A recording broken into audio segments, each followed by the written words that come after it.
Hello? Is it on?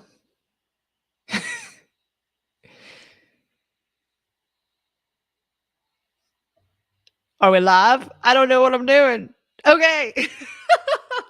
Thank you all for waiting. I have no idea what I'm doing. This is a new thing for me here. Okay, let me click on over here. Ah, yes. Success. That was a little stressful there. I thought I had really messed up and screwed the pooch. I thought I didn't like load something correctly, but I just didn't hit the go live button. Yeah, okay. Now I know. So, all right, let's switch on over here. See all my peeps. We got lots of people up in the house tonight. It's going to be a fun night. Fun night. I can't wait. So, to start out, hope everybody's having a great week. Thank you all for joining us. I want to start to let you know, if you have not subscribed yet, we had a huge problem with some spammers coming in and messing up the whole thing for everybody and saying some really nasty comments. So you have to subscribe for 5 minutes before you can comment. But other than that, you just go right ahead and give us a comment and a question. So it looks like sound is good. Everybody can see me. So anyways, let's get going. So I have a very special guest tonight. So let me preface this with a little bit. When I started this channel a few years ago, I sat on it and things happened and I never got it going. Well, in May, I picked it back up and started doing it. And the first person to really help me out a little bit and push my channel was this guy right here. I mean, he was the first one to mention me in one of his videos. He was very helpful, and he is one that I had already been watching for years because he makes so much content. It is just, I mean, anything that you have a question about, you can go to his page and he's got a video on it. Now, being an Echo dealer, I work, even though I'm an Echo dealer, I work on everything. So, but if you don't go to school for it, there's a lot of times that you don't know how to do this one special trick, or the, instance when I asked him a question, it was a steel, one of the brand new steel trimmers. And I had a problem. I was prying the carburetor off every single time because I just could not figure out how to get it off because of the way that the linkages were put together. He made a whole video on it for me. I mean, so I have to give props to him. And let's bring him up without further ado. What's up? The Mower Medic. There we go. What's up, everybody? Mower Medic 1 here. How are y'all doing tonight? All right. All right. How you doing? Let me adjust my camera just for a smidge. Yes. Can you hear me okay? I can hear you. I don't know. Let everybody else say. Can y'all hear him pretty good? I should have my microphone turned up as loud as it'll go. Yeah. He says, I'm getting, yeah, everybody says it sounds good. So okay, great. Let's get started then. Awesome. Good. So first, let's go through some of the people on here. We got lots of your followers that thank you for making that video, because I got a lot of friends from the video that you made. So Pat the sound guy, he's one of my faves. He's been coming in. Cold Steel Cow Biter. Now you're gonna have to give us a little story on how you came up with that name. Seriously. I mean, Cold Steel Cow Biter. Ronnie Thode, Joss Pentland, thank you for coming hanging out with us. Iron Duke, DNR Small Engine, thank you so much for coming again with us. Chops Bearded, thank you again. We got Keith Kronk. Oh, lots of familiar names tonight. Ray-Ban, you said, what's that? Hey, chick, almost 18 hours, still no answer. You know what? We ain't going to forget about you. We ain't going to forget about you. We are going to get to you. Hello from Mississippi, from James Bias William. He's one of my mods there, helping me out. He says hi to the Mower Medic. Hello. Roger McDonald, thank you for coming in. John Egan, Gary Downs, Stevie, Stanley Brand. Thank you all. We got the popcorn popping, Stevie, huh? That sounds good about right now. We made beans and cornbread for dinner. So that's what I'm having after this. Heck yeah. Yup. Erwin Eve. Thank you for coming in. Stanley, John Hoosier, Richard Moore. Thank you. Do It Right Small Engine Repair. Hey. Greg Maxville. That's my buddy from down under in Australia. So it's like early in the morning there. It's like, what do you say, Greg? Like 10 in the morning? So we got Dude Canic. That's my man. Do It Right. Let's see. Cheryl Ferguson. And Kane Benoit. I'm going to mess that up, ain't I? David Gunter, thank you for coming back. Chris's Small Engine. Obviously, we got lots of people probably with channels and content on here. Y'all go check them out. Pinball. That's my... I'm assuming that you're a man, Pinball. I was going to say, that's my man right there, you know. Always leaves great comments, so I'm going with it. All right. BJ Mason, thank you for hanging out with us. Roger McDonald. Aim for the center, Mike Murray. Oh, have I got everybody? Rusty Repairs, John Conaway, Haas Dunn, Ray McCarty, back again.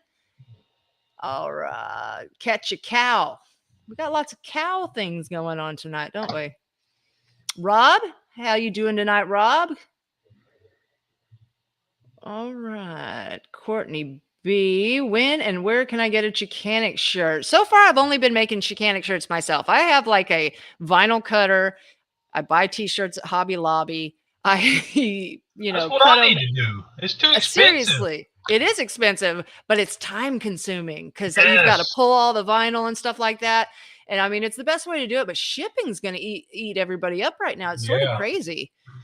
I mean, you said you were using Teespring or Sprung.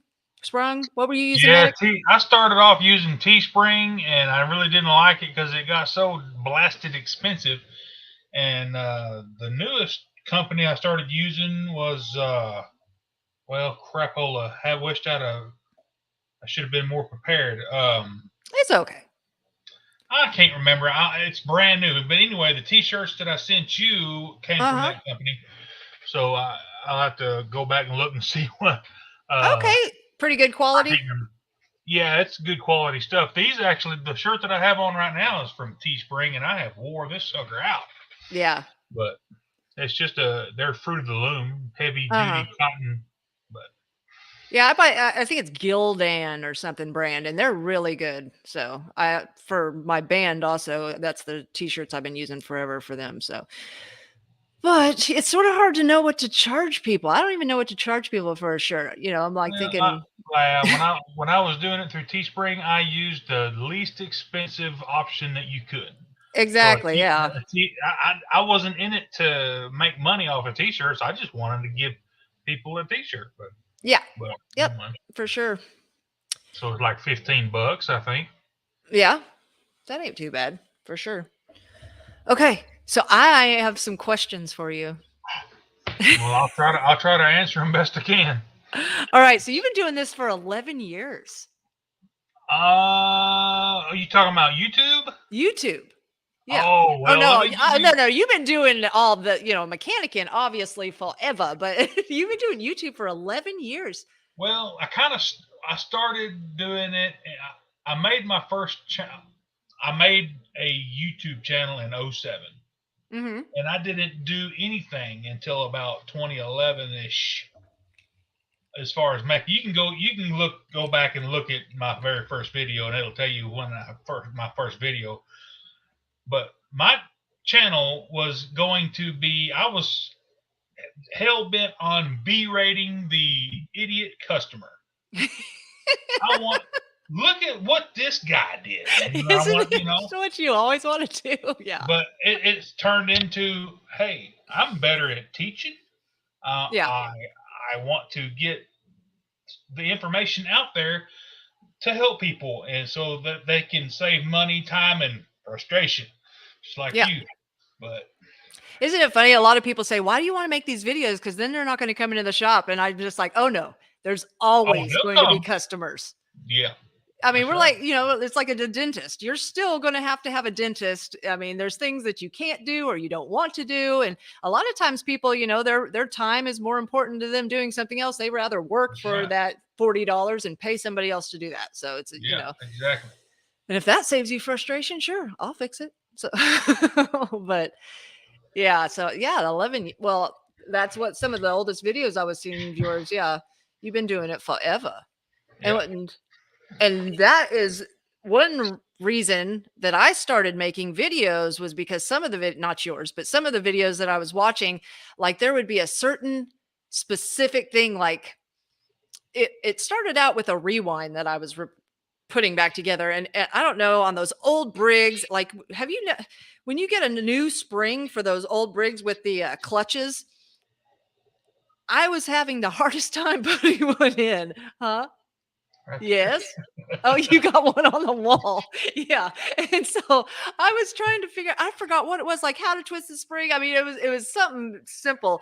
And I was this one, I don't know if it was that or something else. And I'm watching this video and this guy's doing everything and then he completely skipped the section of the exact thing that I wanted, knowing because that's the hard part. I wanted to Yep. see that hard part. And that's why in my videos I show when I mess up a lot of times. I mean, now I don't I'll cut out a lot, but there are times I'm just like, oops, oops, oops, you know.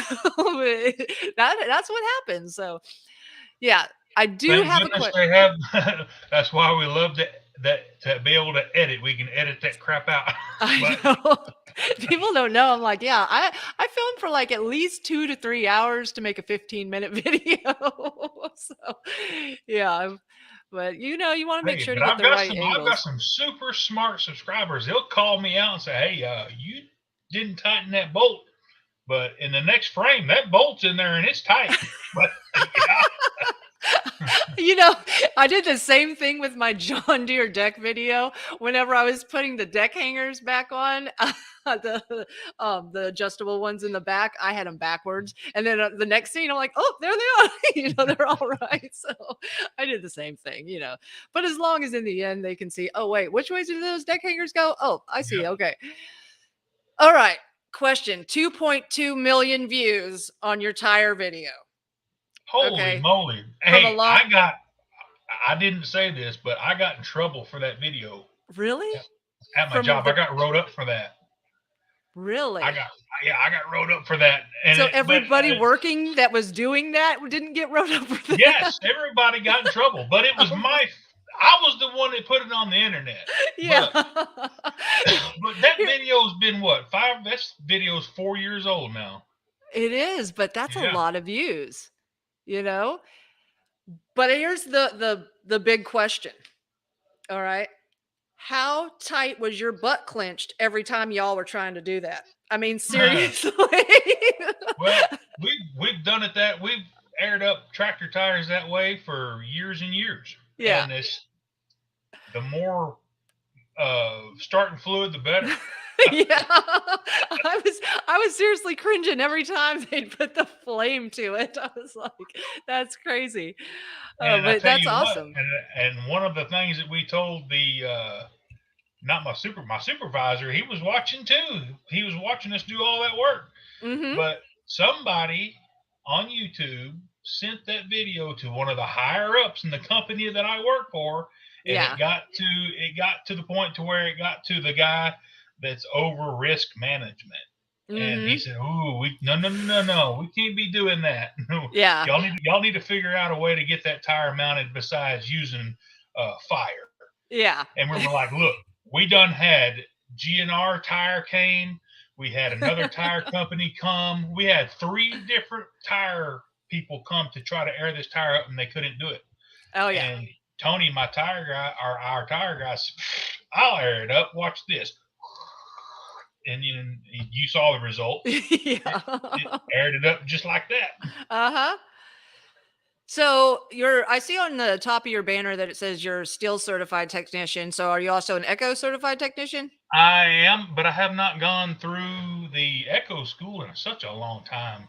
Okay, so like where you work, I mean, it just seems like you get in a bunch of everything. So, Yeah. I mean, is it a landscaping company or what is it? It's not, well, yes and no. I work for a government entity Oh, okay. that has, we service all our own vehicles, Mm-hmm. heavy equipment, bulldozers, tractors, all that. Yeah. And I just happen to work in the small engines department. Cool. Weed eater. We work on anything with a small engine, anything from the smallest little Echo weed eater to the big diesel, 96-inch huge Toro batwing mowers. I mean, just Yeah. Well, so. that's I mean, cool. Yeah, we have in the city that I live in, they have their own fleet service that does all of their repairs, but they only bring us the ones that they can't figure out. And then gotcha. they make it, they're like, oh, well, that's your problem now. So, And I've done it, and it's kind of weird the way that we operate is if we have a budget. Mm-hmm. If we are out of our budget, we can't get parts. We can't. Wow. We can't operate. Yeah. So we have to send out some equipment. And I've done a couple of videos, and y'all guys have probably. Oh, I watched that one with the bill. Yeah, it was like crazy amount of money, and they didn't even fix it. Yeah, I saw that. That was nuts. And I was very surprised. I mean, so you think they would give that to a homeowner or somebody, that a bill that high for a service? There ain't no telling. But if they know that it's coming from the government, they're just going to stick it to you. True that. Yeah. And I'm not saying I worked at dealerships all of my life, and it's, I don't know. I mean, the dealerships that I worked at, it didn't matter who walked through the door; the price was the same. Yeah. So. Yeah. No, it's the same for us. It doesn't matter what they are. Yeah. Now there are times like we work on all of the fire department's things, and it's gotten to a point where like if they have a reoccurring problem with some, I mean, I almost don't even want to try to kit their carburetors. I rather just put them a new one. I don't ever replace. I don't just put new things on. But if it's like the fire department with a blower that's supposed to blow all the smoke out of a house with a Honda engine that happens to be leaking gas, I'm just replacing the carburetor because it's way money efficiently, way money ahead in labor and the parts. What's a factory Honda carburetor cost for a HRC 215? It's $19. Yeah, $20. Yeah, yeah. Might as well. I mean, you can mark it up to 30 and 35. You got, that's the labor that is going to take me to take it apart and do everything else is going to cost you the difference right there. So it doesn't really matter. Oh, so. Yeah, let's take a question if there's one out there. I know, right? I'm looking through here. Okay, so first off, I do want to remind everybody, I don't know how many people are on here right now, but if you want to comment and you have not subscribed yet, I just wanted to reiterate that we had some problems with one of the live streams, and a bunch of spammers came on and said some really nasty comments. So we have it to where you have to be a subscriber for 5 minutes. If you would like to ask a question, the easiest thing to do is, we got 214 in the house right now. The easiest thing to do is to put it in capitals, because then we can see it, because we're sliding through here and our comments are bouncing up and down. And so let's see. I did actually on the post that we made for the this, I did have a couple people ask questions, but I don't know if they gave us enough information. Mel Silly asked, hi, my mower cuts grass well, but sounds really, really slow when I end up walking slower. We did use your video to see and clean the car before to get it going, Briggs and Stratton. Now, we really need a little bit more information on that one, Mel, because I asked people to leave questions in here. Cuts grass well, but sounds really slow. It's cutting the grass, but it sounds slow, like the RPMs aren't as high as they should be.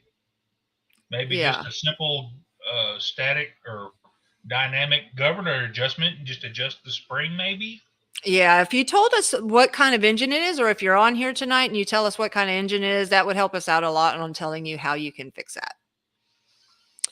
And then there was one more through here.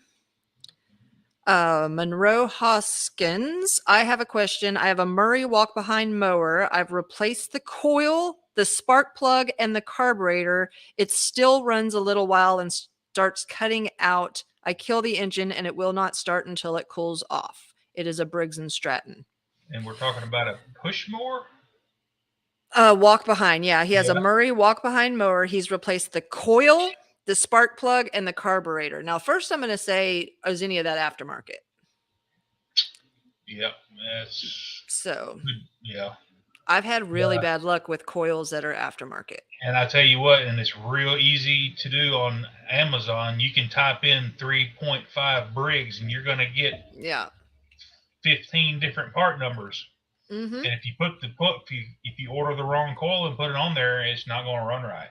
Yeah, it is. Now, the most detrimental thing is your engine's inside, your piston and cylinder could be worn out. I mean, I don't know if that could be it. And it just give up. It give up and have, after so long. But I don't know. Let's see. Hey, Simply Small Engine Repair, thanks for the super chat or the super sticker. Oh, I didn't even say. Sorry about that. I am just learning how to use StreamYard. That's why I was a little late starting. So Simply Small Engine Repair, thank you so much. And also, I tell people, go check out Mower Medic, but I'm sure everybody that's on here is part of you. All right. What do you think, Dobby Farrar, what do you think of Ryobi blowers for homeowner use? What do you think, Mower Medic, about Ryobi blowers? Ryobi is, yeah, it's not. When they run good until they don't, and then it's just not worth fixing after that. Yeah. I mean, they run like a scalded ape when they're right, but they're real bad because they don't have a full crankshaft engine. They just have a half a crankshaft in there, and that backing plate on those Ryobis are always warping and sucking air. And by the time you go in there and diagnose and try to repair, it's just not worth the money to fix them. Jeremy, have you messed with that Ryobi backpack blower that you have to, the rewind is part of the outside cover, but and it covers the spark plug so you can't check compression on it? It's ridiculous, ain't it? Yeah. Yeah, you can't get to the spark plug without taking the entire shell of the back end off. And so, all right. All caps will scare off all the snowflakes. What's up? No. All right. It looks like I need a little bit better lighting because it looks like I got some shadows going on. But you do look a little dark there. But I got a ring light, but I don't know where it's at the moment. But we'll figure out better lighting next time. Okay, here we go. Andy Brooks, Mower Medic. Are you seeing a lot of leaking steel BR600 crankcases? I've got video after video after video about the BR600s. Go and search and look at my playlist for 2-cycle repair. They're all on there. Crank seals, the bottom of the sumps leak, camshafts are wearing out constantly on those. Yeah. I've got 3 sitting in the back of my house right now. I'm thinking about messing with that all have those issues. That's funny that they asked that question. Okay. Thanks, William, for telling everybody. Put the questions in caps. Let's see. Daryl Orr, explain why Echo allows for larger bar lengths per engine cc, whereas steel is more conservative. Steel doesn't like to run bigger bars. Steel runs a skinnier chain, and their kerf on their chain isn't quite as large as, say, a Echo that runs the Oregon chain from the factory. Mm-hmm. A lot of that has to do with, that what you're talking about. Yeah. But like I used to have a CS670, and it came with a 20-inch bar, but you could put a 24 on it and not crowd it too bad. Yeah. They even say you could put the 24 on the CS590. Yeah. I have not like actually put one in wood to know what it does or how much it drags down compared to the 20-inch, but around here, 20 inches is all you need. We don't have yeah. we don't have huge wood down here. Yep. Well, you're in Texas, ain't you? Texas. Yeah, I'm just a minute from you.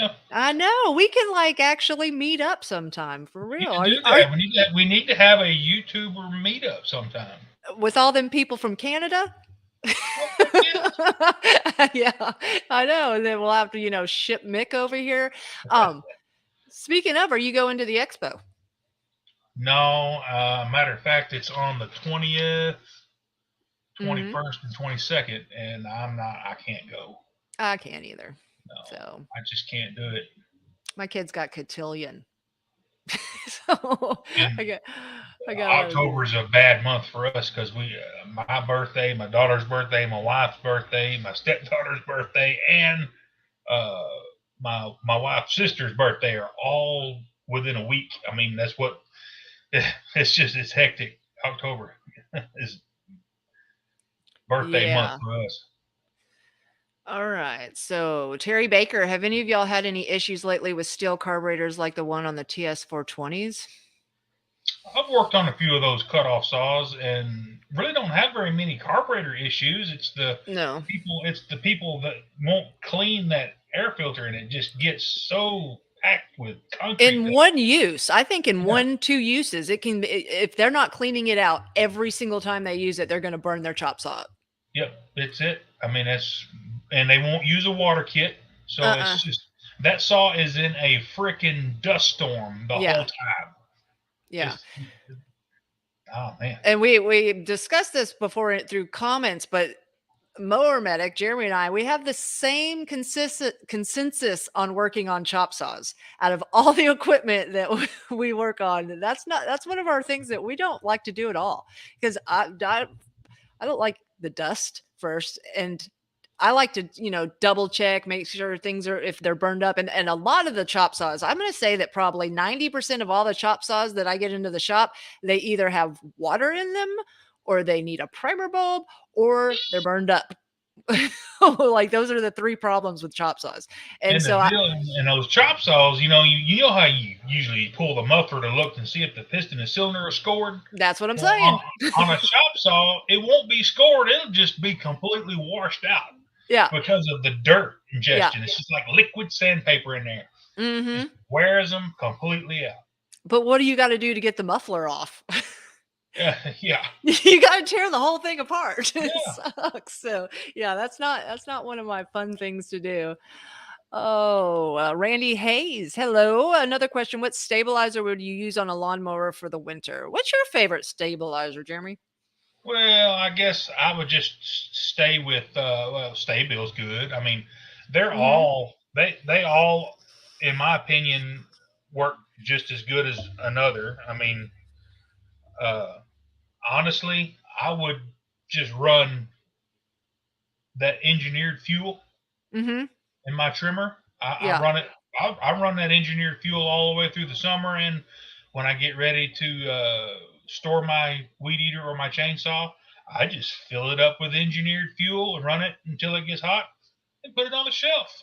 And Yeah. it has never failed me to start the next season. Have you But seen a lot of issues come? Oh, so you're not getting homeowner units into your shop? the Mower Medic shop, Yeah. yeah, hmm Oh, you are? Okay. So have you seen anybody having the problem with the True Fuel? I haven't. I've seen I don't know if it's just my area or what, but there's been like multiple times that people have brought it in. They all say the same thing. It was a can of True Fuel that they got from Lowe's, and it had ran on that unit had ran on it for months, and all of a sudden it wouldn't run on it anymore. Or they just got another can and it won't run on it, and all I do is put my gas in and it runs fine.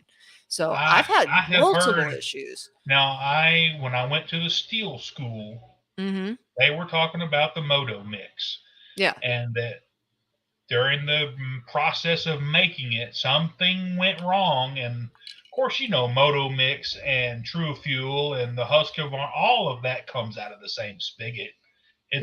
it's all the same manufacturer makes it for everybody. Really? Okay. But yeah, but Steel did say that they had an issue with a batch of their moto mix, and Yeah. and their equipment wouldn't run on it. Uh-huh. You know, I had a we at the shop, we don't go and buy a bunch of ethanol free fuel for all the stuff that we fix. So whenever we do get the fuel, and I mix it with my Echo oil, and I put in ethanol shield into everything. And for years I have firmly stand behind, because of the units that I keep at the house, that I know that I like. My backpack blower, I have a Steel BR 400. It starts every single time on the same gas that's been sitting in it. I almost think for years but I use ethanol shield, and I really stood behind it. But this last year, I've been seeing it happen worse and worse. And what is really odd is I had a customer come in, and we put ethanol shield in all the gas that we get, because I have so many customers that don't pick up their stuff. I had a friend that had a log splitter. He had us put a new engine on it, and he hasn't picked it up for 3 months. It will not run on that gas that has been sitting for 3 months. And so we changed the gas out, put some fresh fuel in it, and it ran. So I'm going to say gas doesn't last 60 days anymore. It won't. I mean, it's ridiculous. I bought some Yeah. gas for my my personal riding lawnmower, Mm-hmm. and 2 weeks later, it's yellow. Yeah. It's so oxidized that it's already attracted moisture within 2 weeks. Yeah. Gas is this gas that we buy is just junk. Yeah, they don't want us to be able to store gas, I think. No. That's what I think. So, which is not cool. If you had, the only way that you could store gas and make it last, if you had a container that you were able to actually suck the air out. That's it. I mean, but there's not a container that will do that. No. All right, let's see if we have any more. Let's see. Edward Miranda, SRM 2620 Series X, new don't start spark, real excellent. Did we? We might have lost part of that. No spark on a new? That's a new unit. I've had 0 issues with those trimmers. I mean, yeah, I haven't, except that's the trimmer that I had on the video of the customer with the bill that was high. With the what? The bill that was expensive. Remember it was. That was a 2620. Yeah. But it wasn't the weed eater's fault. It was the shop. But anyway. Yeah. It says, what's this? This says SRM 2620 series. It's the X torque, I'm assuming. It says new won't start. Spark is excellent. First thing I would check would be make sure my fuel is fresh. Make sure you didn't put old fuel in your new trimmer. Yeah. I mean, that's about.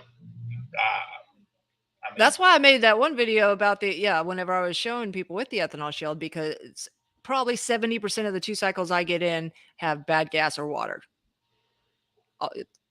Throughout the whole year, 70% have water or bad gas.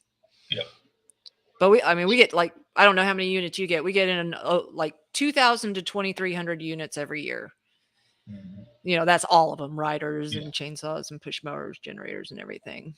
So let's see. Any advice? Oh, everything popped up on me. I just lost my questions here. Okay. Any advice on adjusting a carb of a Husqvarna weed eater? So there's lots of steps you're going to want to go through before you just go adjusting on a carburetor. Was it running okay before? Like, was it something that suddenly happened? Was it a process over time? Did you let it sit for a long period of time and now it's immediate? Do you think you need an adjustment? If it's something that sat for a long time, I can get diaphragms to loosen up a lot of the time, because over time they get hard and they're not going to pump the gas, and they're either pumping too much gas or not enough gas. So you have to sit there, and you might sit there for 10, 15 minutes messing with the choke it, take it off, choke it, run it full. You know, you're just messing with it just to get those diaphragms loosened up. A lot of times that will work. You need to check your fuel. Like we were just saying, fuel is one of the most terrible, things that go bad. And then also look inside your plug hole and make sure you're not burnt up. And then any other advice, Jeremy? It's like you said, it's just, it says any advice on adjusting the carb on a Husqvarna. It doesn't matter if it's a Husqvarna or an Echo or Steel. You need to figure out, if you're not chasing your tail, you want to make sure everything's good before you start adjusting carbs, like Bree said about checking the piston and cylinder and checking your fuel. And if once you get all your diagnostics out of the way, then you can talk about adjusting the carb or maybe even replacing it if you think you have a carb issue. Yes. And then also there's also exhaust. I don't know if you're using steel oil or something or mixing any oil heavy, you will have That's a right, clogged because exhaust. a clogged exhaust will mimic a carburetor adjustment. It will, yeah. So you have all those things to think about before we even think about touching the adjustments on a carburetor. Adjusting the carburetor is the last thing that I do. Yeah, for sure. It's not the first because there's a reason. There's a reason that you got to go there. So, all right. Let's see. Daniel Leslie, what is the most reliable large blower, 800 or Echo 9010? I haven't seen the 800 yet. I mean, I've seen hundreds and hundreds of 600s and 700s. I've not seen an 800 yet. What do you think? Well, I'm not biased. I am. I work on a crap ton of steel and I work on a crap ton of Echo. Yeah. We don't work on Husqvarnas. We don't have that down here. Yeah. There's not a dealer within 50 miles of me. So really? Husqvarna, I worked on one tree trimmer and that was last year. But the Echo blowers are, to me, honest opinion, are superior over a steel. A Husqvarna blower. I don't know. I don't work on them, so I can't say. But that, man, the VR 600 with that 4-cycle engine is just just cams go out, valve adjustments constantly. Just leaking oil everywhere all the time, and it's just not a good deal. So were you working on them were you working on steels when they first came out with those backpack blowers, and they actually sold, like when you bought a blower, they came with a 10,000ths gauged feeler gauge and a little adjusting screw? Yeah.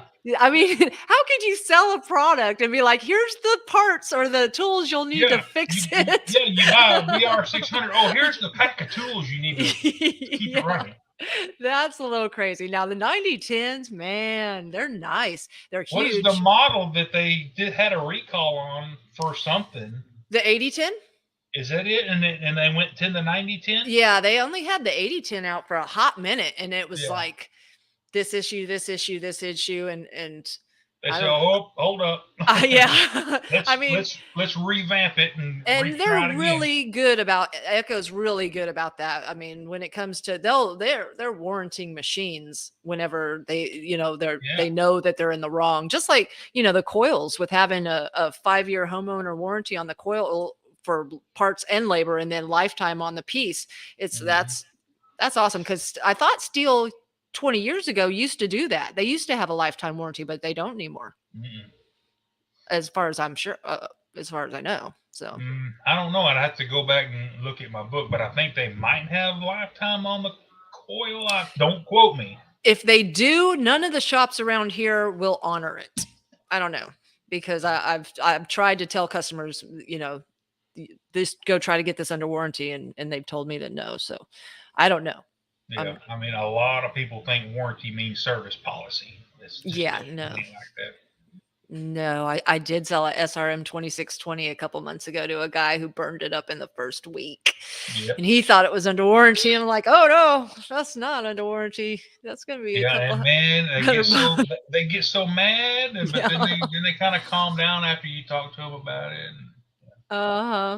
So yes, I'm going to say the 9010 is the most awesome blower you will ever use. I swear the tubes on it are like sewage drains. They're so huge. But if you had 2 of those, I swear you could fly off the ground. I mean, it would like lift you up. So, and I've had nothing but great feedback on those. So, let's see.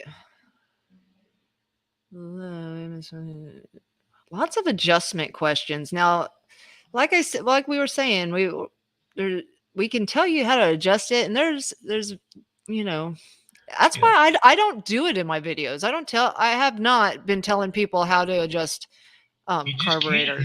Not today with the trimmers or equipment that has uh, rev limiters in the coils. Mm-hmm.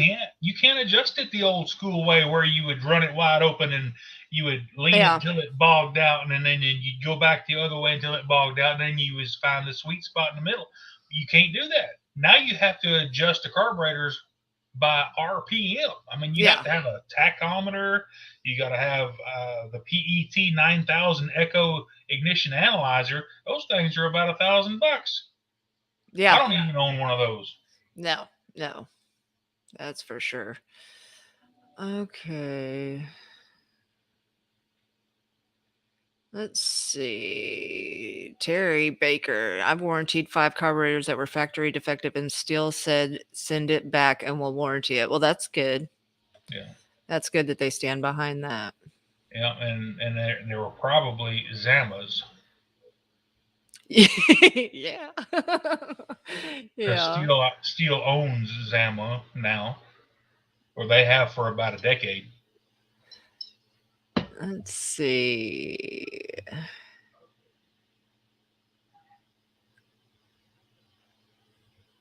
About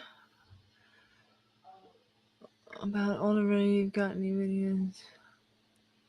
I don't, but Jeremy might. What do y'all think about the older RedMax chainsaws? Have you got any videos on the saw? I don't have any RedMax I don't have videos. any RedMax videos either.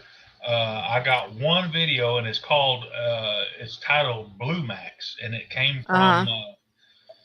It's a RedMax clone, but I couldn't get parts for it, so I didn't finish off the video series on that. Now we see a lot of blowers here, but I don't see many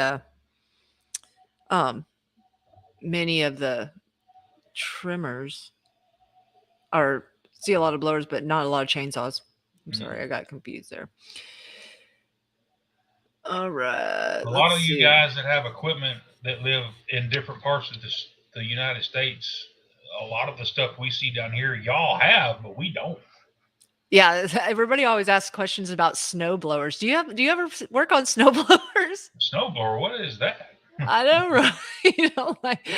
Yeah, I have no idea. I don't think I've ever seen a snowblower. So BJ Mason, question on my Cub Cadet riding mower. The steering wheel is loose and one tire isn't straight. Do you think I need to grease gear? Oh, I'm Sounds like you might have hit something. Yeah. Yeah. You got some ball joint issues going on. You need to figure out what's going on before Yep. And a lot of times you can get like whole aftermarket kits with everything in there. Yeah, you can, especially on an MTD. Yeah.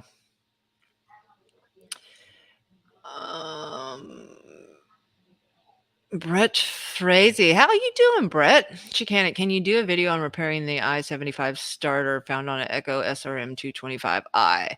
You know, I don't know why. I don't ever keep those in stock and sell them.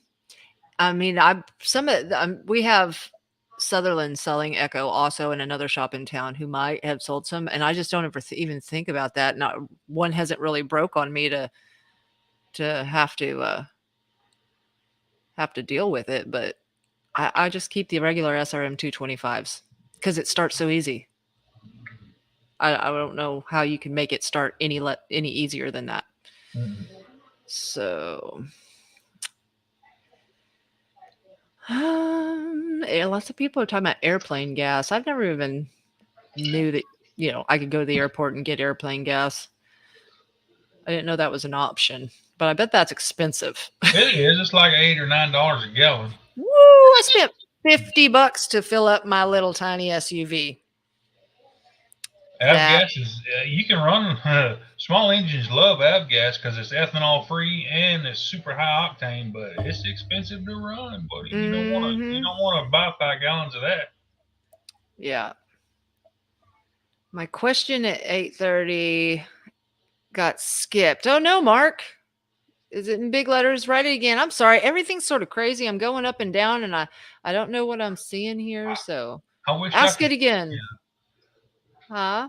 Can you see the comments? Let's see. I scrolled up. Let's see if I can go to 8:30 and see what it says. There's 7:24. Oh, Pat the sound guy. Now, Pat's my buddy. He says I have some snowblower videos on his channel. He works on a lot of them. So go check Pat out. Yeah. For sure.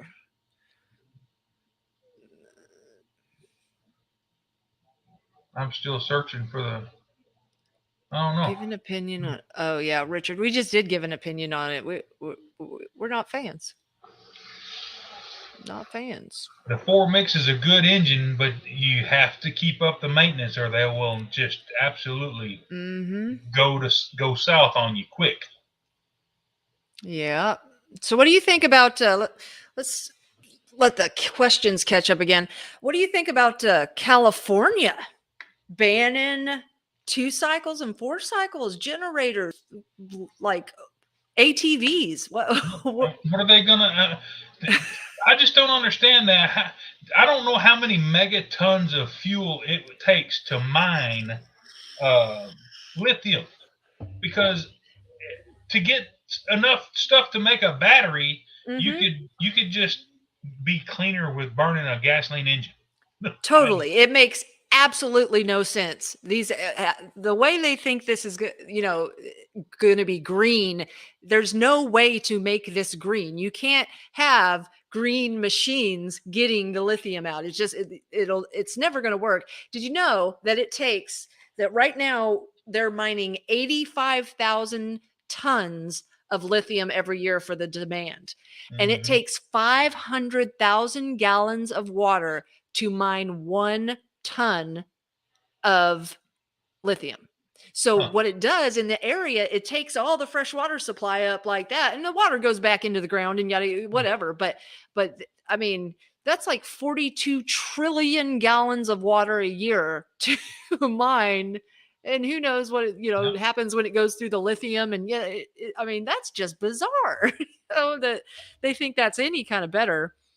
So I don't know how they're going to do it once the place is in Amazon, because electric's never going to keep up. And all of these landscapers are never going to be able to afford how much is it? How much is a battery powered riding mower or zero turn? Goodness. I haven't even wanted to look and see. No, there's no way. I mean, they're going to there's YouTube video after YouTube video of folks, people getting sent those electric zero turns. And the biggest complaint on the videos that I've watched is, we'll only got like 45 minutes of mowing and it's dead. Yeah. And then, and then I have to charge it. Yep. So, I mean, and there's no fixing. A landscaper can't do that. He'd have to have, I don't know, battery power is I don't know, it's just not where it needs to be. No, it's not. And I know a lot of people they comment on my videos that, battery power electric. I don't know where you live, but here in Arkansas, you got to have gas powered stuff. It's just not happening. There's no way I have an acre and a half. There's no way I could keep up with it all with electric. There's no way. I bought my wife the little steel electric trimmer that has the little bitty plastic blades on it. I can't remember the model number of it. SA 25 or something like that. And I charged it up and I said, all right, so this one's super light. You can use it around your garden beds. 10 minutes later, she's handed it back to me and said, it's dead. And I said, oh, gosh. So, I mean, it ain't there. Battery power to me, I mean. Yeah. Yeah, so that's the thing, they're not gonna sell them anymore. So you can actually, I think, use the ones that are in existence right now, but like Pat's saying here, the repair businesses in California is gonna boom because people will need to keep their gas machines running. So yes, the lawnmower repair shops probably will be doing really well keeping all this stuff going, but So kind of give us some more. I haven't read up on it, but so give us some more information about the ban. They're banning small engines in California? 2024, you cannot buy, they're not going to sell any brand new, or it's going to be illegal to sell any brand new four-wheelers, generators. I mean, ATVs too, huh? yeah, everything. They want to be, that's oh, it's just digging a hole, I swear. I don't know. But Oh man, I just don't know. They'll just go to Nevada and buy it and bring it back over there. Can you do that? Buy it somewhere else and bring it home to? oh, that's going to be, illegal. Yeah. So that's just like, I think, isn't it cigarettes or something that there's some cigarettes you can't take across certain state lines and stuff like that because, I mean, even when you're like ordering wine and stuff like that, there's some states they won't be able to ship to. I'm sure California is going to be the same way, that it's illegal Oh, sure. if you ship in anything at all like that. So Cali is whacked. I'm actually a Cali girl. I was born in Los Angeles, but I moved to Arkansas when I was 11, and so I am a full-blown Arkie now. So okay. Uh-oh. Oh my God, just found the real professionals. Hope everyone is doing great. Rally What's up, small really engine. small engines? I don't know. That's sort of scary. Oh. I told Rayleigh Small Engines whenever we go on vacation to the East Coast to Myrtle Beach, we're gonna stop by and I'm gonna shake his hand. Oh, is that where he is? Yeah, no, he's in North Carolina, but it'll be on the way. Mm-hmm. We'd have to make a special stop just to say hi. Courtney B, will you be posting more videos about lawn tractors? Well, both of us, I'm sure, will. But right now, I'm just so busy with chainsaws. I have nothing but chainsaws on the brain, chainsaws and So, yeah, blowers. chainsaw season right now, and leaf Yeah. blower.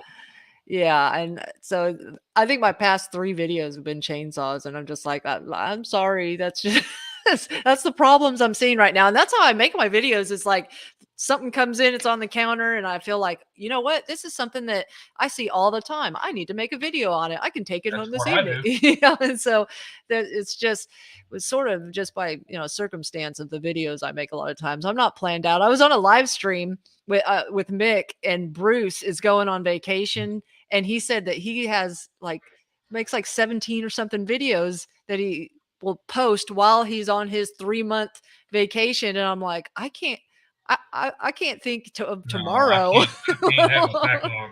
I don't have a log of videos ready to go. No. I make it and I'm like editing and then I post it. It's like, yeah, no, I can't be that prepared yet. I don't know. I got too much other things going on. So William says 271 in the house. Yes, 271 in the house tonight and only 142 thumbs up. Yes, everybody give us a like. Thank you. Oh, how long have we been on here? Oh, almost an hour. Oh, we're the best 5 years. Let's see. What's this say? Matt Mutz, my Echo SRM 225 very slowly leaned out over about the first 4 hours of runtime. I replaced the carb with an adjustable main jet. I run it extremely rich. I have it clean and plug often. Leaned out over the first What's 4 the hours. question? Is that just? I'm reading that as just a statement. I don't think that's a question. He's just telling us that he replaced the carb and he runs it really rich. Is there a question, Matt? So when you say you replace the carb with an adjustable main jet, is that a different carb than what came on it? I mean, because the carb has the adjustments. Medic made a video on it. Yeah, 225 has it has a high and a low. Paint adjustment. Yeah, but they're hidden. And if you would like to find out where those adjustments are, go on over to Mower Medic's page and watch his video. So I've had really good luck with them. I have one customer who I don't know what she does to her trimmers other than she runs them harder than most people that I know. And she's the only one who has issues with her SRM 225. Other than that, they last forever. You know, they're a good trimmer. Now, nothing's as good as the FS85, the steel FS85. You remember that? I Oh mean, yeah, you couldn't kill it. no, I still see them today all the time. That are 20 plus years old. Yeah. Yeah. So is there a Dallas Expo coming up? No? I don't know about that. I don't know. I'd have to look it up, see if there's some kind of turf expo coming out somewhere around here. Yeah. It's gotta be. I'll do some more digging on that. Do they have small engine schools around your area?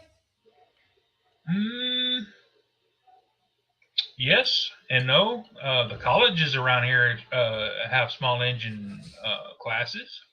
Yeah, ours used to, and I think they got rid of the program. Oh, well, the Briggs and Stratton schools in Dallas. Oh, yeah? Yeah, our distributor puts on a 4-day technician school. You getting any camshafts in yet? Man, those camshafts are just wearing the lobes right off. Have you tried any of those aftermarket camshafts? Though, yeah, no, personally I haven't, but I've seen videos about they'll install the cam from Amazon and it lasts like 5 minutes. Like the first time you run it, it blows up. Yeah, it's bizarre. Destroyed. Yeah, I don't even know why they're continuing to sell it. It's sort of crazy. Just like with the, we're seeing that a lot with the aftermarket carburetors, the Nike carburetors, especially for years. We had, you could get an aftermarket one and there really wasn't an issue with it. The majority of the time they work just fine, but at least 50% of the time now, they don't work at all, the aftermarket carburetors. So we've gotten to a point to whenever it comes to that point, it's not kiddable. We tell a customer we gotta buy OEM because we're just tired of taking the gamble. Yeah. So, what do you think about Japanese small engines, Honda, Subaru, Kawasaki, Mahatbat, Kanamarak? What do you think, Jeremy? Any of those are good. The Subarus, the overhead cam Subarus, the Hondas, the Chandas, I call them, the Chinese knockoffs. The little Harbor Freight little engine, man, you can't beat it with a stick. Them things will run forever if you take care of it. Yeah, and then if you do let it sit, you just buy another $25 carburetor and put it on there. No, they'll run. There's no reason for it. I tell everybody go down to Harbor Freight and get those knockoff engines, those $100 engines to put on their go-karts. Yeah. I mean, that's the way to go. For sure. Let's see. I guess you missed my US2 question. Aim for the center. I did. Sorry about that. Oh, never use Jeep. So if you have a question, sort of be specific about, it can't just be like hard to start because there's so many things that can make it hard to start. You need to give it a little background on that. So Brett says, I forgot to take that comment down.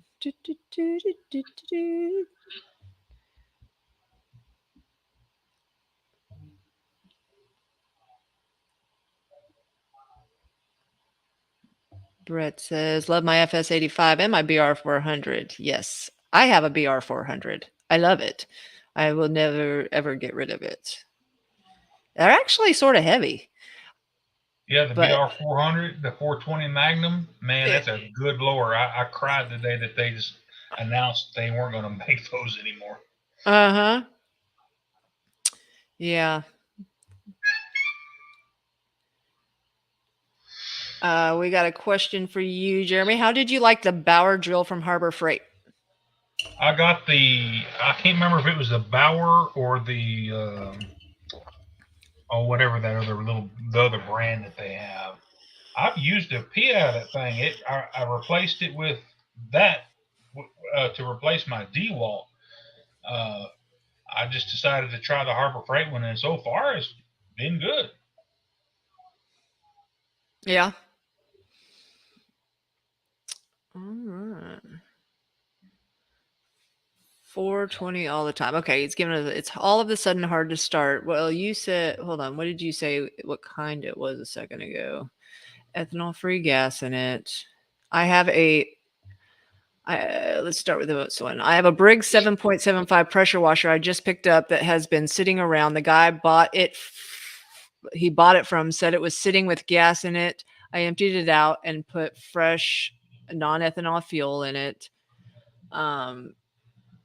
Where'd the rest of the and then we go down 420.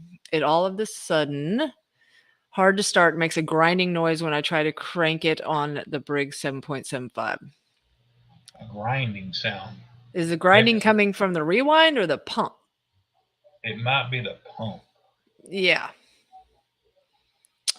Things that sit, I don't know where you're at, but especially here in Arkansas, when temperatures get down, a lot of people that don't take care of this stuff, they leave. If you leave your pressure washer outside and it freezes, it can destroy it. And also, if you lose the screen that goes into your where the water inlet is, the screen that keeps debris out, it doesn't take much debris at all to ruin a pump. So kind of reiterate or kind of make it more clear about where the grinding's coming from, and then make another comment, and we'll get back to you on that. Mm-hmm. Is there a difference between small engine 4-cycle oil and automotive oil? What you think, Jeremy? Oh man, there is such a huge difference. Yeah. Automotive oil lacks a lot of things that the small engine oil has, like your what they call it, the packages that they put in the oil, like I can't name of the one off the top of my head, not Molly, but like Royal Purple. They have a lot of zinc in it. The Kohler oil has a additive package that's full of zinc, and the heavier the metals that are in the oil, like I said, zinc. Zinc is a very lubricates better than, say, a synthetic. You can buy a synthetic with zinc in it, and the reason that they don't put zinc in automotive oils is because of catalytic converters. That zinc will clog a catalytic converter in no time. So that's the biggest difference. Really. Mm-hmm. You know what? I've had a customer though that he was bringing his he bought his backpack blower in and his trimmer in, and I knew that he was maintaining his equipment correctly. He ran it good. He ran it all the time. He didn't let it sit. And for some reason, both of these units, I was so bumfuzzled on why they wouldn't run, because I couldn't understand. I could not get them to go right. So to find out at the end of it, after hours and hours of trying to go through I went through everything on these machines. I'm thinking there's both of them doing the same exact thing. There's got to be a common denominator that really messed these up, because they both had compression. The piston still looked good, but I went and asked him, like, what kind of oil are you running in your machines? And he told me he was running boat 2-cycle oil in his 4-cycle, or in his 2-cycle, small engines. And there is a difference between water cooled and air cooled, and the difference in the oil. And I know for a fact, and I've seen this in another unit too, that it's really weird how it messes it. I don't even know how to say it. Well, the boat oil runs in a boat motor that gets about 180 degrees. Yeah. Because it's engineered to run in that cool boat motor. Yeah. You run boat oil in a 2-cycle trimmer that gets 250, 350 degrees, that oil will coke and cook as that engine's running. It ain't designed for the heat. Yep. Yeah. Yeah. So I got this question, Edward Miranda, chainsaw Echo CS490 and a 510 hard to start. Now, there's lots of things that it could be, but I did want to say, come back to this and tell you that, especially on the CS590, with the Echoes, they're so easy to start that sometimes you can miss. I don't use the decompression valve. So if you're using the decompression valve, that's another thing that sometimes you will miss the pop off, like it and you will over choke it is what you'll do, and it'll all be, yeah, you'll flood it right off the bat because whenever I start a CS590, I put a choke, I pull it once and I take it off choke and I start at the next pull without the decompression trigger. So just letting you know that a lot of times that could be one of your issues. If it's not a epiphany, a plethora of other things. Just like Bree said, if when you go to start it, you choke it and you pull it. If that engine makes any flutter, if it farts one time, take it off choke. Yeah. And then try to start it. Yep. Yeah, Pat says outboard oil is horrible on regular air-cooled two-strokes. Yes, for sure. So, do you open class? What is that? Carl Frank, do you ever repair mowers with EFI, specifically Kohler ECV 749? That's you or my husband's forte. Yeah, the modules are constantly going out, and most of the time it's the connector where the engine meets the tractor that they corrode, and mainly it's wiring issues, wiring problems. Yeah. Once you lose that ground, that EFI just goes nuts.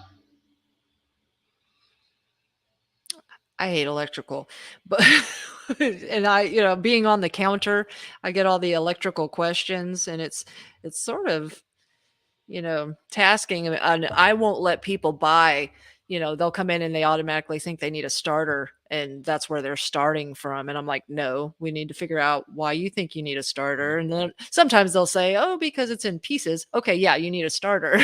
But a lot of times I'm not going to sell somebody a starter for a safety switch issue or a blown fuse, or there's so many things to go through with all of that.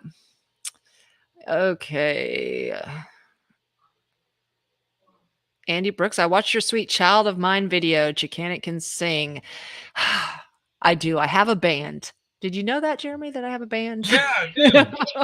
And we just played last weekend. I had a friend's request from Bree Wild, and it had a picture of a nice looking young lady, and I just automatically you thought I was one of those strippers. I declined every one of those. Decline, because I didn't know it was you. Yeah, I know. I look a little different on that Facebook profile. Yeah, so I do. I have a band, and we played last weekend at our Hot Springs Spa City Rocktober Music Festival. That was a fun gig. Now, if you saw the Sweet Child of Mine version of me singing 6 years ago, that was scary. Okay. Don't judge me on that one. All right. So I got some newer stuff on the Facebook. Go check that out. So Mowers and Blowers is in the house. How you doing tonight? Oh, what's going on there, buddy? Yeah, Andy Becker says, on my Echo equipment, I never pull with the choke on more than twice. On the third pull, they start almost every time. Exactly. Yeah. And I think, and that is absolutely the biggest issue or the biggest complaint is just not choke, not knowing when to take it off choke. Exactly.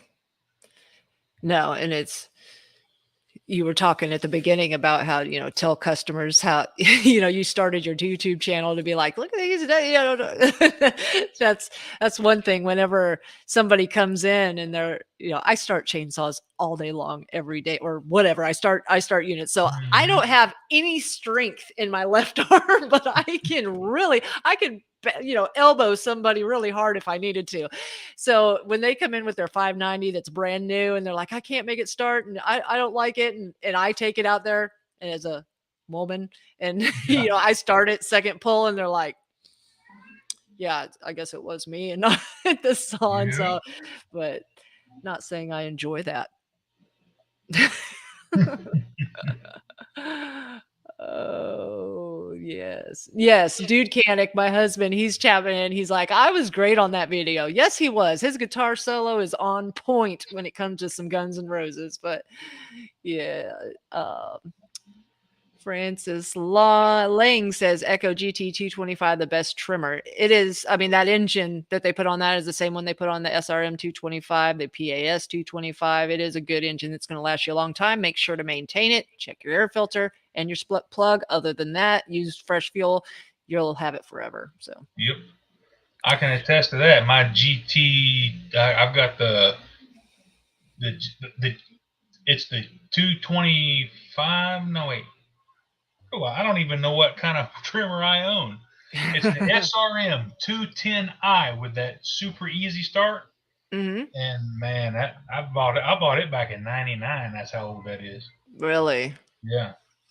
See, I've seen a couple of them, but I don't know why we haven't seen that many eyes around here. And I don't keep them in stock. I keep the other one in stock because it already starts so easy. I can't imagine how it could start any easier. Man. Oh, what's this say? When is Mower Medic going to meet Donnie Boy? When are you going to meet him? I kind of did already. No, I really haven't. I've never had a chance to meet Donnie Boy because he's so blasted far away. But yeah, he's got a nephew. Go to my channel and search Donnie Boy 73's nephew. And actually, he came and hung out with us. It was a real neat experience. Yes. Question for both of you from Jeff Stanley. Where are your go-to places for small engine parts? So other than our distributors, where's yours? Mine, Jeremy? Well, our distributors, but I am a firm believer in buying local. Go to your local lawnmower shop to get your parts. Mm-hmm. Yeah.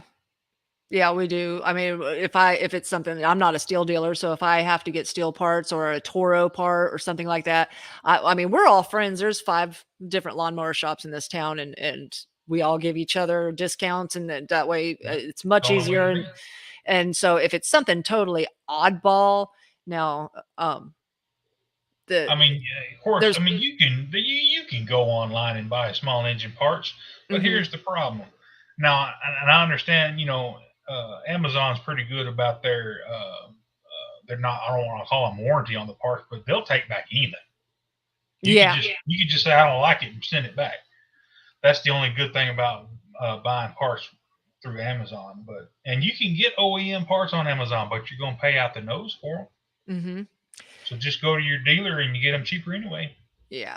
Now, Parts Tree is my next go-to place when it comes to really weird stuff that I can't get because it's like $7 shipping, and if you order from them and have an account, they give you a little bit of a discount, and so that's if it's something really weird that I can't get it, I get it from them. But usually I get it from one of the dealers here in town. My boy Bald Eagle's in the house. What you saying, Bald Eagle? Good evening, everyone. Hope all is doing well. This has been a purging weekend for me.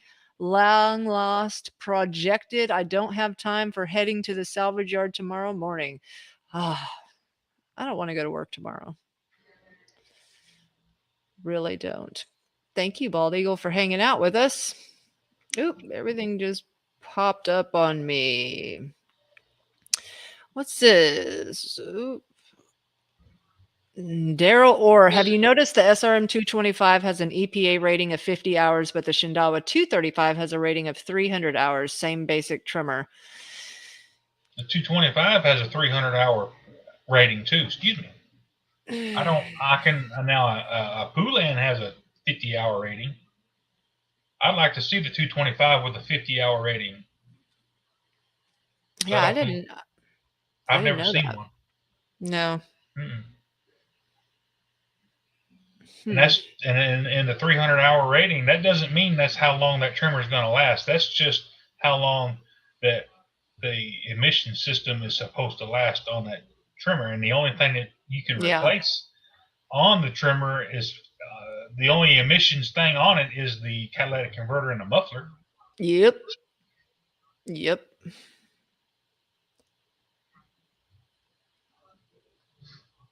What's this? What can I do?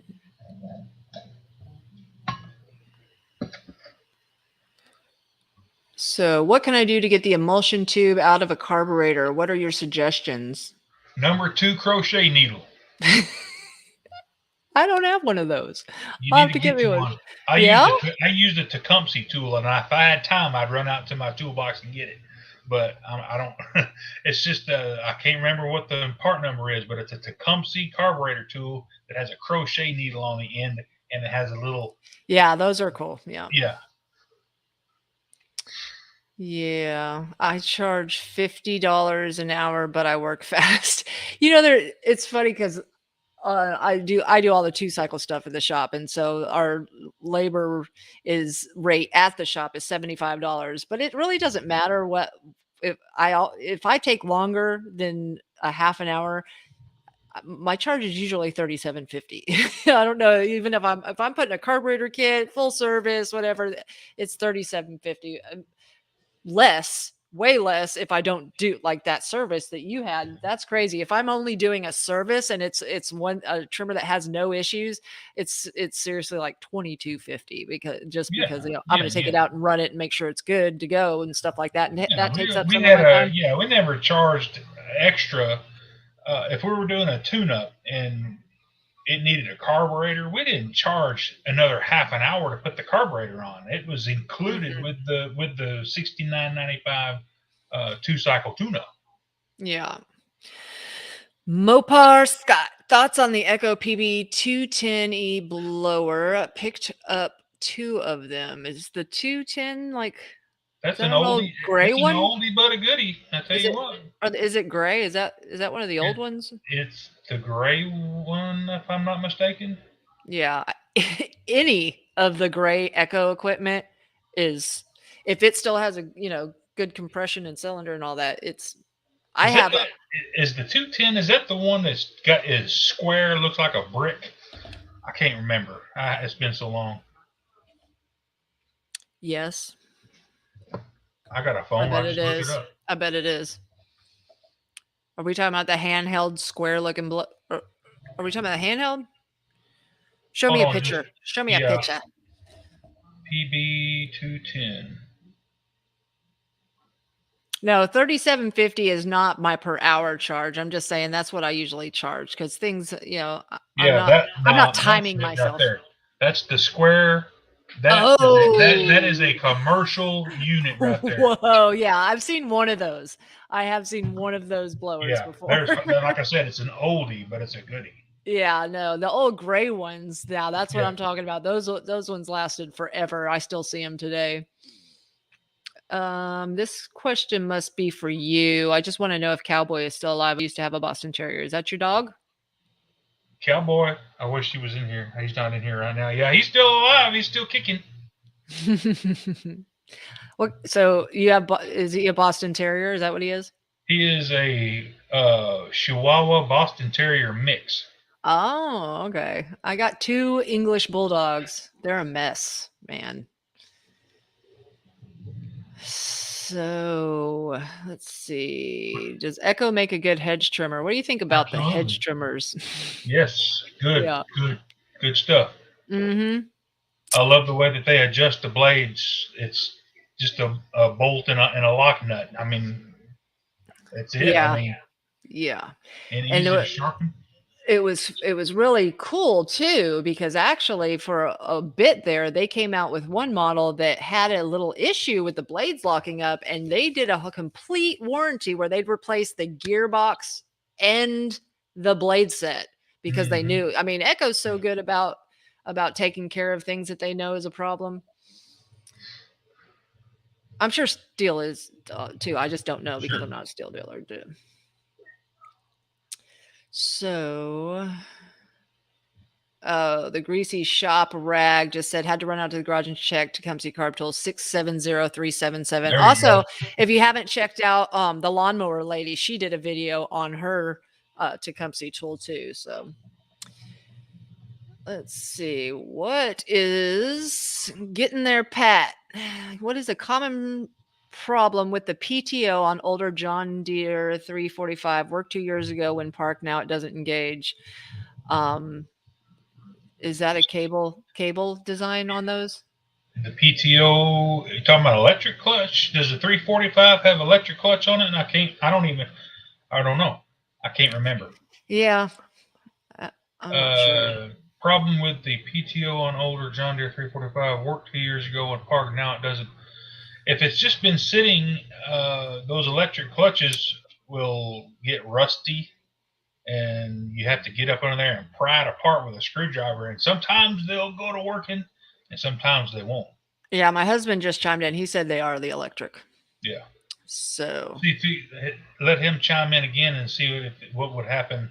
What does he say about an electric clutch that sits and won't engage? Yeah, if you want to right up in there, because sitting is the worst thing on everything. Yeah, everything is bad when it sits. Yeah, 345 has electric clutch. Everybody's saying it is. Yes. Check the switch also. Yeah. He says. So, yeah, because this, that will corrode on you. All right. So, we're up to 2:44. You want to keep going or are you tired yet? We go for a little while longer. Okay.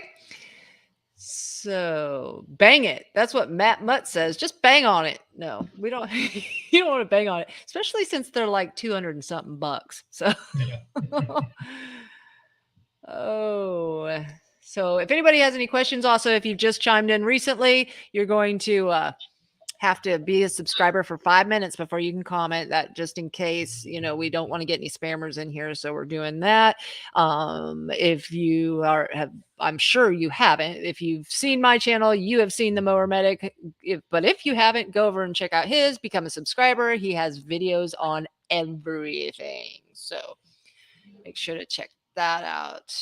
Anybody got any more questions, or did I miss some? I know I've missed stuff. I'm just bouncing around here. I have no idea. Okay, so Pat the Sound Guy says, check out page 48 of the new Stins catalog. See if you can guess who that guy in the picture is. I got my Stins book up at work. You're going to have to let us in on a little bit more. Is it you, Pat? Are you the guy in the Stins book?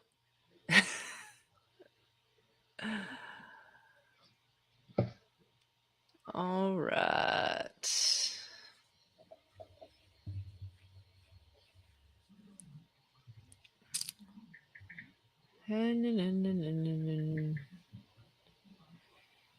Working on anything special this week, Jeremy? No, I'm going to work on anything special that I know of. Yeah. Now, I call it my test mule.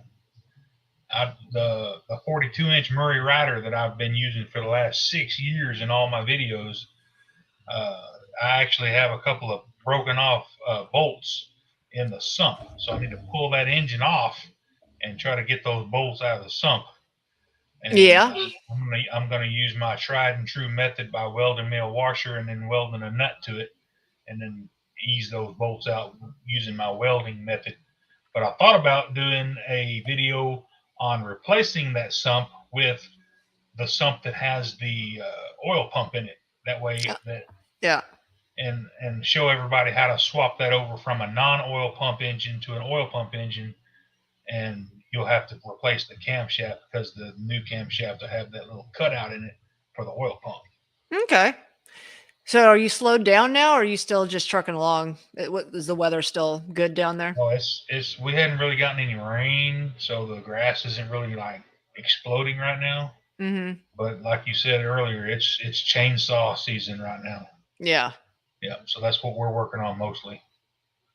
See, when I think of Texas, I don't know why, I just think of, like, open, flat plains of because this one time when I drove to Lubbock, you know, it's like the Yep. most Once you get past East Texas and once you get past Dallas, Uh-huh. it's just flat. But Yeah. everything east of Dallas looks just like from my house to your place would be, just deep woods Yeah. and just pretty and It hilly. is. It's so beautiful in this area that we live in, for sure. Have you ever been to Arkansas? Yeah, I've been to Hot Springs a lot. Okay. Yeah, Yeah, it's just awesome here. I mean, the lakes and the trees and the rolling hills and yeah, it's nice. So, I got lots of I mean, we're slowed down now. We still got a few riders in. I'm busting out, whatever 2 cycles are coming in at least a day or 2 days at the most, but now is the time when I'm looking at fixing stuff. I have, like, probably 5 or 6 Poulan chainsaws, which I don't care what people say. There's many times that people just need a saw for a job. yeah, And if you're going to go rent like a chainsaw from a rental store, I know it's $100 to $125 just to rent a steel chainsaw for the day. And yeah, that's like a 180. That's not yeah. even a big chainsaw. So I repair Poulans all people there's multiple times throughout the year that people are like, "No, they've it's brand new. It's a brand new saw that they let sit a couple years or 3 years and everything inside of it's rotten, fuel lines, fuel Yeah, filter, it needs a carburetor kit, it needs everything. So with all the parts plus my 37.50 labor, it's going to be $80 to fix it." And they don't sure. want to do that because they can buy another saw. They think well, I'll just go ahead and buy another one for $129 or whatever like that. But I can fix it and sell them all day long for 80 bucks. Yep. And so that's what I do this time of year also is to start doing that. So, and then also I got some Manus tillers I want to put together because that's like my favorite machine ever is a Manus tiller. It'll run forever. I Yep. mean, the ones that I have are probably 30 years old, but Yeah, they got Echo engines in them, so they do run forever. yes, they do. All right. Matt Mutz, do you have a hard time finding qualified help? How many guys work with you? Or are you by yourself? Oh man, we got 1, 2, 3, 4, 5, 6. We got 6 small engine guys. Oh, yeah? Yeah. Okay. So there's 4 of us at the shop that work on stuff right now. So, yeah. I'm actually the reason I've been doing so many 2-cycle videos lately is because I'm actually covering for a guy at work. He's out with rotator cuff surgery, so I got kind of moved into his position in the weed eater shop. Yeah. So that's why I'm over there. So Well, I don't know about where you're at, but it's really hard to find anybody here to and you're slammed from March until maybe September, and then you really don't need that extra person all winter long. So yeah, it's sort of hard. It's like, do you want to hire somebody? And yeah, it's going to make you that extra money to where you could hold them over the winter, but then why not just do it yourself? And so yeah, at the same time though, we don't ever really find anybody that's qualified to do it around here. It's the most of the people that come in that work on stuff that buys parts off of it, I know some of the shady stuff that they do. It's like I don't think I want them working on customer stuff. yeah, you Yeah. gotta be real picky. Yeah. Yeah. So, okay. Do it right, small engine repair. Do y'all ever rebuild engines? On the daily. Oh, we don't. I mean, Yeah, we don't I'll do like a rebore them and stuff. Oh No. no, and we don't. I don't do that. But we'll do Okay. short box. Yeah, yeah. But when it comes to if it's totally gone, we don't like rebore them, or to, you know, No, fix not it. unless it's a personal project or something. Yeah, no. Now Terrell fixes all. He'll ring one in a minute. Yeah. Now, a lot of them FS85s, we did put a lot of rings in those because the cylinders were still good. I swear, the metal that they made that era of equipment with was so much better than any kind of metal they put out on anything today, for sure. Yeah, it's kind Okay. of like you said, those FS85s, you could have a piston completely melted and pull it out, and the cylinder looks perfect. The Nicosil coating that they used was just hard as a diamond. Yeah. And it just didn't mess up. John Richard, on a lawnmower blade, what is the thinnest that it should go before replacing? You shouldn't have to ask that question before you Yeah. replace it. There A is no lawnmower blade shouldn't never thin out. Yeah. Yeah. Yeah, no. We see them with the tips that are like wafer thin where they start to break off, and we won't Yeah, the wings let will those go fall out. off. Yeah. Yeah. Or thin, or if you're talking about width-wise, what do you think? Like halfway through or a third way through? If that wing has any wear at all, I just and a lot of people don't. They'll wait too long to sharpen it, and then the corner of the blade is rounded off, and then you gotta spend so much time to reprofile the blade, and then you gotta take so much material off. Then it'll cut, but Yeah. crap, then you have hardly any blade left. Oh, I see some people that come in who obviously sharpen their blade themselves all the time. They must have good grasp because it hasn't affected the wings, but Mhm. they've sharpened it back to it's nothing, like width wise. So yeah, no, just go ahead and get some new blades. Yeah. All right. What brand and model in an older used riding mower do you recommend? You want to go first? Oh lordy, I'm partial to Murray. I mean, they're cheap, they're easy to work on. You can get parts for them today. Even my Murray Rider's 20 plus years old, and I can get any part for it I want.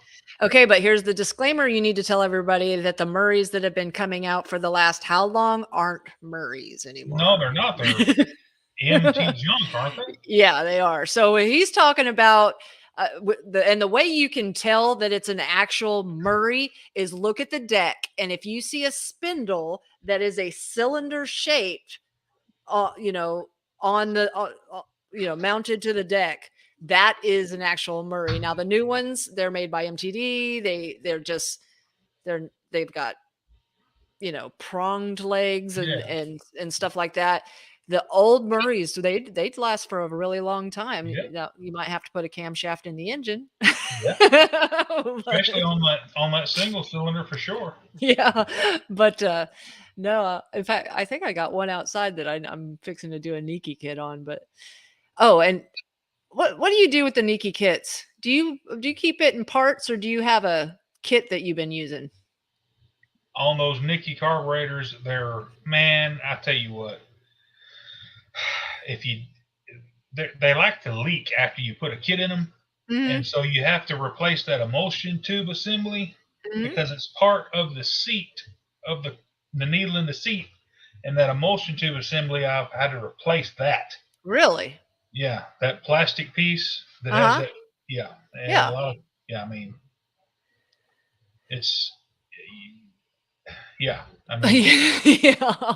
So we have always kept all the Briggs the kit for that, or I don't even know. We keep it in pieces. We keep that spaghetti gasket looking thing, but and we keep the needle or we keep the needle, and we keep the jets. No matter, because for some reason, even though they all look exactly the same, they make like 12 different jets. And I don't understand that because I've stuck things through different part number jets and I swear it's the same size.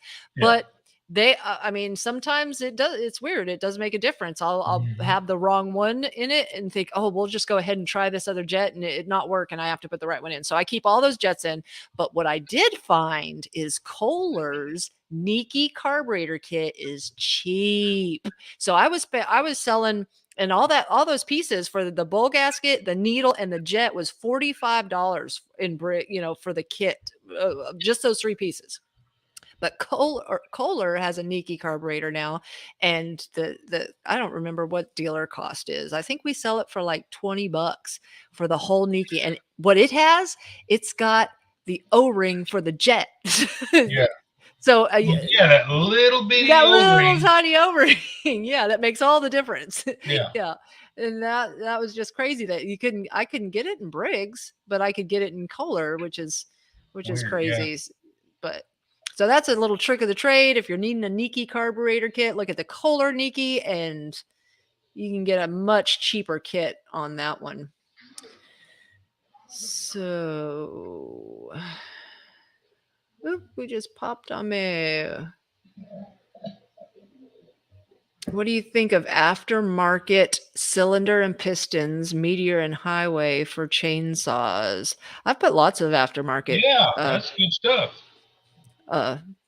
Pistons and cylinders. I got a Highway on my MS260 right now. Been on there for nearly a decade. Yeah, I think I don't know which brand it is, but I mean, I think my 044 might have one. Yeah. My husband will tell me if it is. Yeah. I know if it's not this, it's the 046 that we sold, but one of them did. Yeah, my MS260, I got parts from HL Supply. Yeah. Yeah, HL. I think that's the one that where we get it from. So let's see. Any more questions here? What is it? Why does the Troy-Bilt leaf blower have such a hard time starting? It is a 4-cycle engine. I think they're junk. But it's just like we said before, you gotta choke them right, and yeah, once they sputter, you take it off choke and crank them. I mean, that's. But the problem is they have 0 adjustments on most of those newer Troy-Bilt.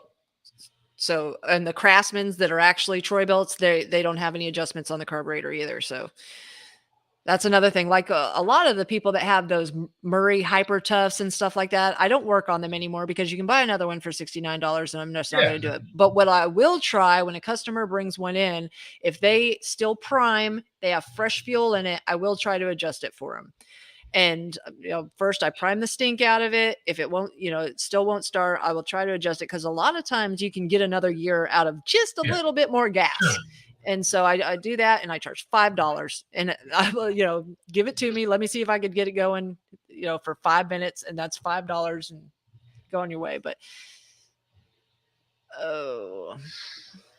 let's see.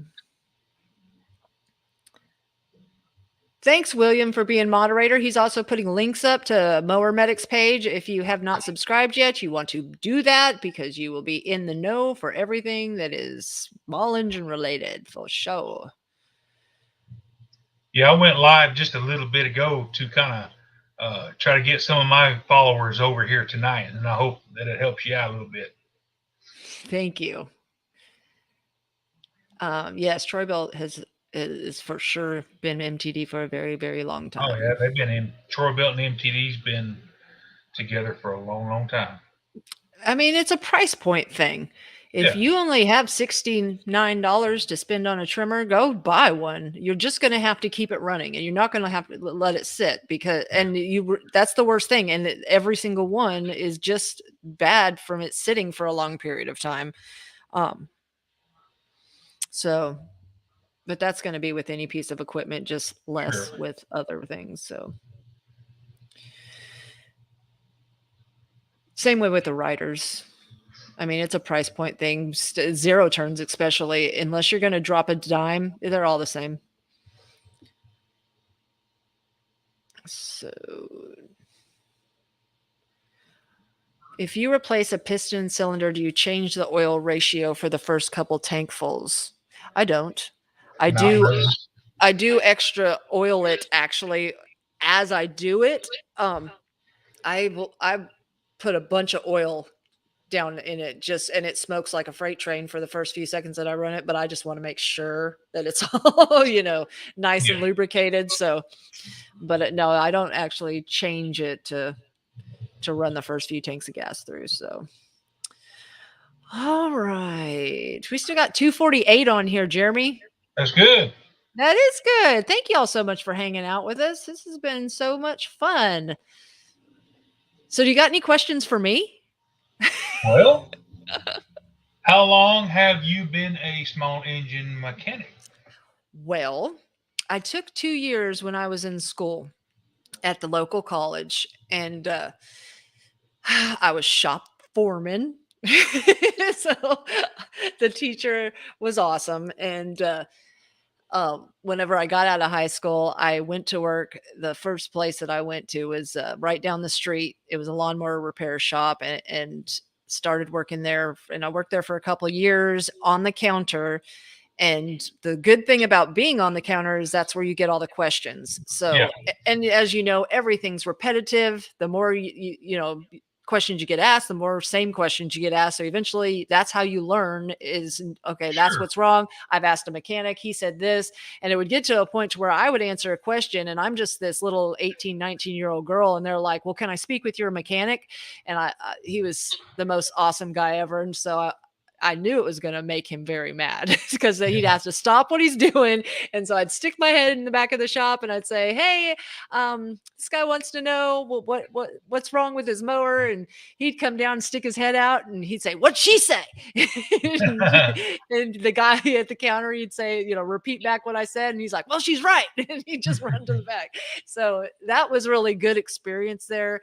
After that, I did a number of things. And in 2010 or 11, we decided that shop that I had worked at had unfortunately closed down in 2009 after the economy went to boot because it was booming. And so it had a ton, of employees there and it just, everything went dead. I mean, I had a cafe at the time and we went from being nonstop, tons of customers to after Bush got on and said the economy was going to boot to nobody showing up to eat lunch the next day. So, I mean, the 2008 crash was really bad in this area.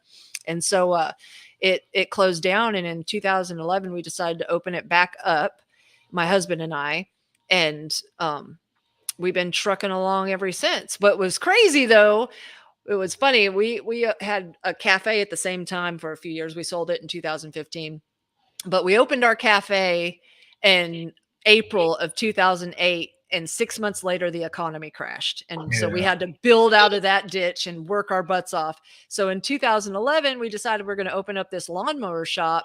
And we had the worst drought we've had in 80 years. Everybody's lawns burned up by May. We had no customers. And so it was like, anytime we decide to invest money and start a business, stay away from whatever we're doing because something economically bad will happen. And then, anytime we try to spend money.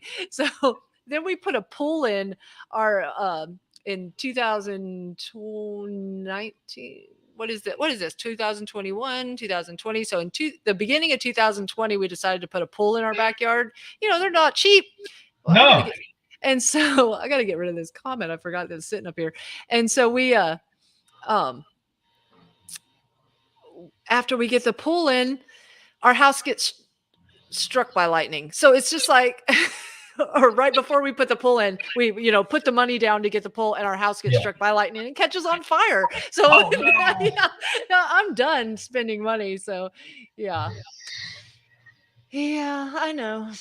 That's what how I got into it. And then we just been trucking along. And like I said, we, there was 4 of us. Now my son's helping out. He's 19. So there's 5 of us now and he's learning and we're just, it's really good. We sort of got the niche on this side of town because the other 4 shops are all on the same street and like 2 miles apart from each other on the other side of town. And then there's us way over here. So it's pretty good.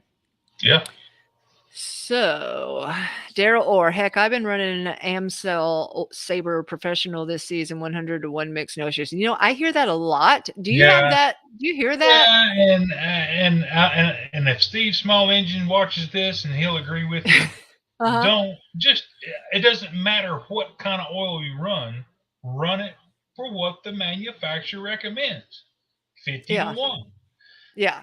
I can attest to this that I used to work at a Johnson and Evinrude dealer, which was an outboard motor repair.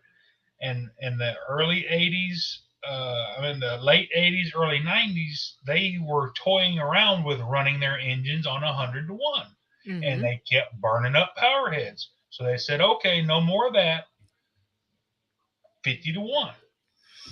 But yeah, just run what the manufacturer recommends. Don't run 100 to 1. yeah. Period. The end. I mean, you're not going to change my mind on that. yeah. So John Conaway asks, a Steel 029 Super or a MS290, which one would you keep? What is the difference? They're the same saw. Yeah, I think they're exact. Yeah, I mean, I know the parts all interchange. I was wondering, is there something that is actually different between the two of them? No, just like my MS260. It's an 026 all day long. Yeah. Yep. Oh, okay. Did you ever try to remove ethanol from fuel using water? Did you try that? I've not done it, but I've seen it done on YouTube, and I guess it works. I mean, you're I've never tried it. I hadn't either. No. Okay. Yeah, so Big South Outdoors says my backup machine is a Craftsman Z6400 zero turn. It's made by MTD. That's the truth. Yeah. And it's was sort of weird because I don't know what it was 5-6 years ago, and it takes a while before we start seeing it, but at the shops. But when people first started coming in with these 6-sided blade or 6-star blades, and they're like, it's for my Craftsman, or they need a Craftsman blade, and I hand them a 5-star, and that was shocking to me. And I'm like, oh my gosh, it's been so easy for so long to give people the right spindle and the right blade, and now it's totally screwed up. Yep. Now you need model the serial number again. Yeah, you've got to have it. If you have a Craftsman, it could be made by MTD or by AYP. So we really have no idea. So you have to have your numbers from underneath your seat. So because that's just the way they decided to do it. And you know what? I was looking at my Sears store, which is non-existent now, but this was years ago, and they had Snapper rear engine riders that were painted black with Craftsman logos on them. Yep. And they were snappers. I mean, every bit about them was a snapper, which was really odd to me. I thought, somebody they would sell the snapper name like they are doing with the MTD stuff now. Speaking of, that's another one. If you buy some of the snappers these days, they're made by MTD, which sucks. The little snapper, they call it a yard bug or something like that. Yeah. MTD, yeah. Mm-hmm. So,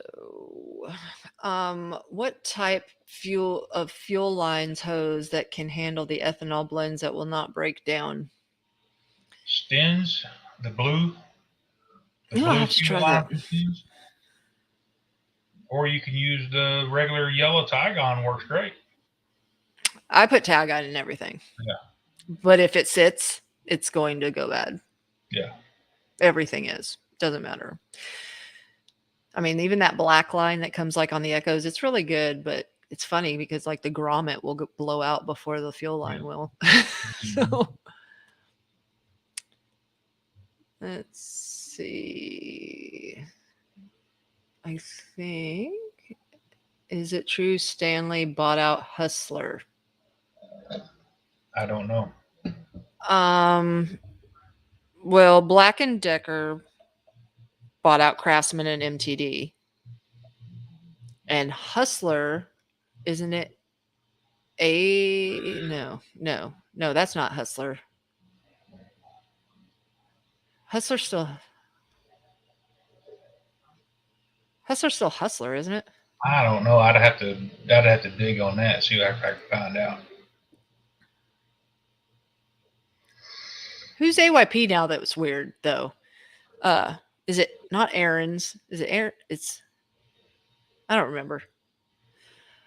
All right. William asks, Mower Medic, will you be on Mixed Mowers Christmas special this year? Yes, sir. I'm on that. I'm on the panel. I'll be there.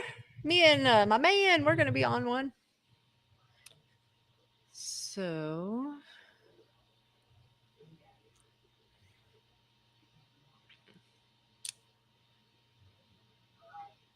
let's see. Ooh, everything just hopped on me. Sorry. So now I'm lost again.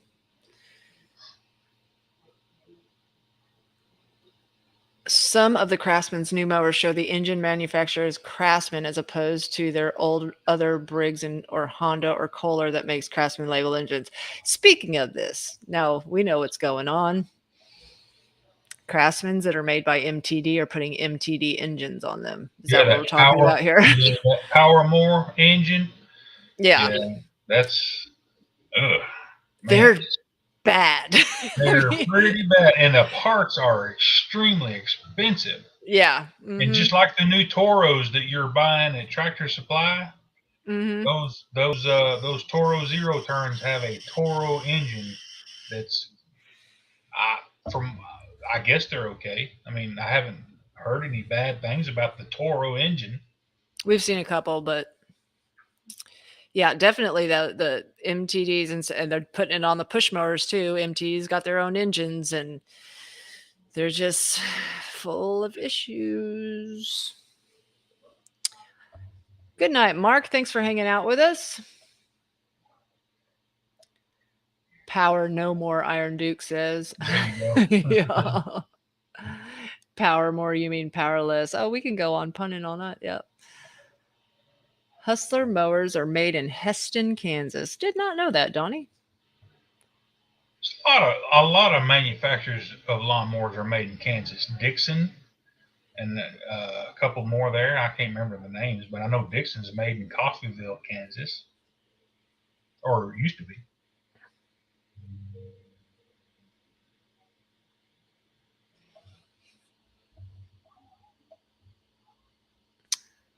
So let's see. Chickanic. Do you have a Mower Medic have a wish list? Mower Medic, you got a wish list? You also have a tool list too. I got a store with that's chock full, but I don't have a personal wish list. And I need to figure out how to make that visible. I guess I need to figure out how to, how when you upload a video, you can have it uploads to every video. You don't have to keep putting it in. I guess a default. I can wrench on lawnmowers all day. Yeah, but when it comes to computers, I'm illiterate. I can't. Me too. Yeah, I got you on that one. No, I know what you're saying. I have no idea. Speaking of, I completely forgot. We still got 228 on here. I started a website. I can't believe I finally got it done. I've been sitting on chickanic.com for months. And finally, I just sat down and I was like, I'm going to do it. And it was actually not hard because they give you a template and you could just fill stuff in. And I still got a lot to work on it and the store to build but I really don't even know what to sell yet because I don't have nothing. But yeah, so and you can put on. I used to have a website, but I don't know what even happened to it. It's out there somewhere. I don't know. I don't even know how to get on my own website that I made 10 years ago. Yeah, but so I do have a wish list, and I think I put it in the description box below. So I did figure out how to do that. But what's funny though is I don't know if it's because I wasn't doing it right, but a lot of people have been buying stuff off my wish list, but they're getting it themselves because you got to like specially go down a little bit and say send it to Chickanic, and if you don't, then it sends it back. It sends it to you like you're ordering something off Amazon. So yeah, didn't know that. Yeah, Jimmy Dwart. Everything I worked on before the 90s lasted forever. Ain't that the truth? I was going to say, whenever the guy said something about the older riding mowers, anything from about 98, 97 and prior was decent stuff. Yeah. Yeah. So Hey, also, if you have like questions, put them in caps because that's the easiest to let us see your questions.